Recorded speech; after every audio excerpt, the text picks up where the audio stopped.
허리 디스크가 허리병 중에 가장 무서운 병일까? 갑자기 생긴 허리 통증으로 병원에 오면 제일 먼저 물어보시는 것이 디스크인가요? 입니다. 대부분의 환자분들은 허리 디스크가 가장 걱정되는 병인 것 같습니다. 또한 허리 디스크 진단을 받으면 많은 분들이 수술밖에 답이 없나 보다라고 생각하십니다. 실제로 허리를 구부릴 수도 펴기도 힘든 통증이 찾아오면 일상생활 자체가 불가능해지기 때문에 수술이라는 단어가 먼저 떠오르는 건 자연스러운 반응입니다. 그런데 의학적으로 보면 이 디스크로 인해 실제 수술이 필요한 경우는 전체 환자의 10%도 되지 않습니다.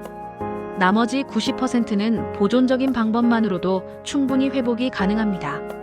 발병 초기 6주 내에 보전적 치료 시 증상이 호전되는 경우가 대부분입니다. 다만 그 시간 동안 아무것도 하지 않고 버티는 건 위험할 수 있습니다. 증상이 진행되면 걷는 근육에 힘이 떨어질 수 있으며 통증이 너무 심해 일상생활이 불가능할 수 있고 추가 손상이 발생할 수도 있기 때문입니다. 허리 디스크는 척추의 추간판이 탈출되면서 신경이 눌리는 구조적인 문제로 발생되는 질환입니다. 겉으로 보기엔 단순한 요통처럼 보이지만 실제로는 신경 압박에 의해 감각 저하, 근력 약화, 보행 장애까지 유발할 수 있어 조기에 정확한 진단이 중요합니다. 디스크의 증상으로는 요통과 함께 다리가 당기는 느낌이 들고 허리를 앞으로 구부리기 힘들어 양말을 신기 어렵다고 하거나 기침만 해도 허리가 울린다고 하고 심하면 똑바로 앉기 어렵고 앉아있다 다리를 들면 뒤로 팔을 집어야 할 수도 있습니다. 디스크에 파열이 발생되면 증상은 더욱 심하고 갑자기 생길 수 있습니다. 허리는 단지 뼈와 근육만으로 구성된 부위가 아니라 다양한 인대와 신경, 관절, 디스크 등이 얽혀있는 복합 구조입니다. 신경은 자극을 받을수록 주변 조직에 염증 반응이나 경직을 유발할 수 있는데 이로 인해 통증의 양상이 더욱 복합적이고 만성화되는 경향이 있습니다. 급성기의 디스크는 디스크의 탈출로 인한 기계적 눌림에 의한 증상과 함께 급성 염증 반응에 의한 증상이 나타납니다. 많은 분들이 처음에는 비교적 접근이 쉬운 물리치료나 도수치료 등을 떠올립니다.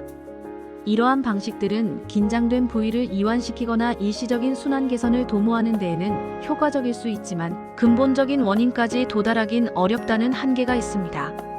반복적인 시술에도 불구하고 증상이 줄어들지 않거나 호전된 듯 보이다가 다시 악화되는 경우라면 이제는 치료의 방향을 바꿔야 할 시점입니다. 서스MTS 주사 치료는 신경 주변의 염증 완화, 인대 강화, 근육 내 자극 등 여러 효과를 결합하는 방식으로 진행됩니다. 사용되는 니들은 미세한 직경을 가지고 있어 신체에 부담을 덜 주면서도 다양한 깊이의 조직층을 자극할 수 있다는 특징이 있는데요. 초음파 등 영상 장비 없이도 필요한 지점에 직접 적용 가능하다는 점, 그리고 스테로이드 성분 없이도 자극이 가능하다는 점 등은 만성 질환을 가진 분들에게도 비교적 부담이 적은 방식입니다. 디스크는 단순한 피로나 과사용의 문제가 아니라 척추 추간판이 탈출되면서 신경이 눌리고 그 결과로 신경이 자극받고 염증이 발생하며 다양한 증상이 파생되는 질환입니다. 서스MTS 주사 치료는 통증 그 자체보다도 그것을 유발하는 원인들에 반응할 수 있도록 설계된 방식이라는 점에서 차이가 있습니다. 신경과 주변 조직에 동시에 작용하며 인대 회복까지 고려한 이 접근은 단순한 통증 완화가 아닌 장기적인 회복과 재발 방지의 가능성을 열어주는 것입니다.